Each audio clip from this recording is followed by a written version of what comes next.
പറശ്ശിനിക്കടവ് ലോഡ്ജിൽ യുവതിയെ പീഡിപ്പിച്ച ടാക്സി ഡ്രൈവർക്കെതിരെ തളിപ്പറമ്പ് പോലീസ് കേസെടുത്തു. ഒറ്റപ്പാലം സ്വദേശി പ്രശാന്തിനെതിരെയാണ് കേസ്. പാലക്കാട് നിന്നും ടാക്സിയിൽ പറശ്ശിനിക്കടവിൽ ക്ഷേത്രദർശനത്തിനെത്തിയ യുവതിയെ ലോഡ്ജിൽ പീഡിപ്പിച്ച കേസിൽ ഒറ്റപ്പാലം സ്വദേശിക്കെതിരെ കേസ്. ടാക്സി ഡ്രൈവർ പ്രശാന്തിനെതിരെയാണ് തളിപ്പറമ്പ് പോലീസ് കേസെടുത്തത്.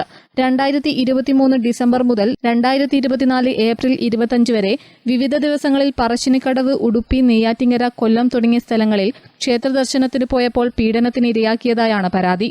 ഒറ്റപ്പാലം പോലീസിലാണ് യുവതി പരാതി നൽകിയത്. എന്നാൽ പരാതിക്കടിസ്ഥാനമായ സംഭവം നടന്നത് തളിപ്പറമ്പ് പോലീസ് സ്റ്റേഷൻ പരിധിയിലായതിനാൽ കേസ് തളിപ്പറമ്പിലേക്ക് മാറ്റുകയായിരുന്നു. അതേസമയം യുവതി പലപ്പോഴായി വാങ്ങിയ 3.5 ലക്ഷത്തോളം രൂപ ഡ്രൈവർക്ക് തിരികെ നൽകിയിരുന്നില്ല. തുടർന്നും കൂടുതൽ പണം ആവശ്യപ്പെട്ടപ്പോൾ നൽകാതിരുന്ന ദേഷ്യത്തിൽ പീഡിപ്പിച്ചു എന്ന തരത്തിൽ പരാതി നൽകിയതാണെന്നാണ് ഡ്രൈവറുമായി ബന്ധപ്പെട്ടവർ പറയുന്നത്. പ്രശാന്ത് ഒളിവിലാണ്. News bureau, Taliparamba.